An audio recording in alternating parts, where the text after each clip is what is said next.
Hi folks, I wanted to do a little thing here on the famous 8 riel, or what we might call the piece of 8, which was the Spanish coin. In fact, the Spanish Empire was vast and they had holdings all over the world.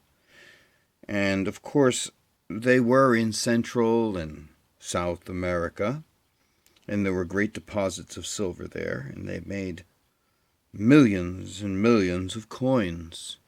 And these coins would become the coinage of the world. In fact, the Spanish money system of the 8 reals, 4 reals, 2 reals, 1 reals, half real, that all was basically the currency of the world. In fact, for the United States, these coins were legal tender until 1856 in the United States. This is the kind of coinage that was used during the American Revolution, the real. And I wanted to talk about these coins because they are a fascinating piece of history.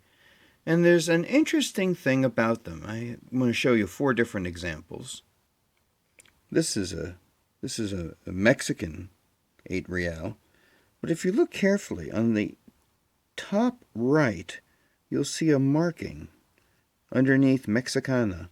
In fact, under the N, you'll see a marking. That's something called a chop mark. And I'm going to explain that in just a few moments. This one here is from a shipwreck in 1783.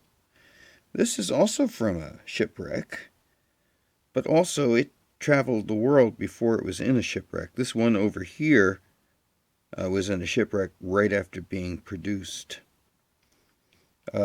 This one from 1876 traveled the world, and it's got quite a few chop marks, but it came from a shipwreck.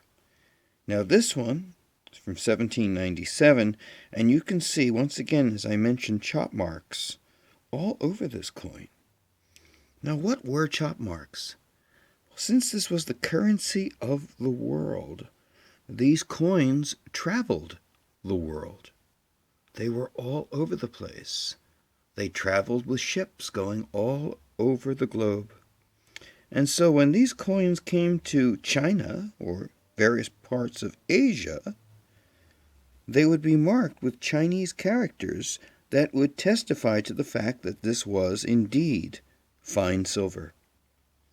And that's what we have here. These are personal markings of various, vendors or salespeople, or perhaps even bankers in Asia who mark the coinage, stating its content. This one has a few, because this one traveled around before it was lost in a ship and then retrieved in the late 20th century. This one, of course, has nothing, and this one has 1. So this made 1 trip to Asia. This made several, perhaps, or maybe just 1. It traveled around and then was on the ship and then got lost. This one spent a lot of time there, as you can see. So it's kind of interesting. The currency that made the world work was the 8 real that was made by the Spanish Empire.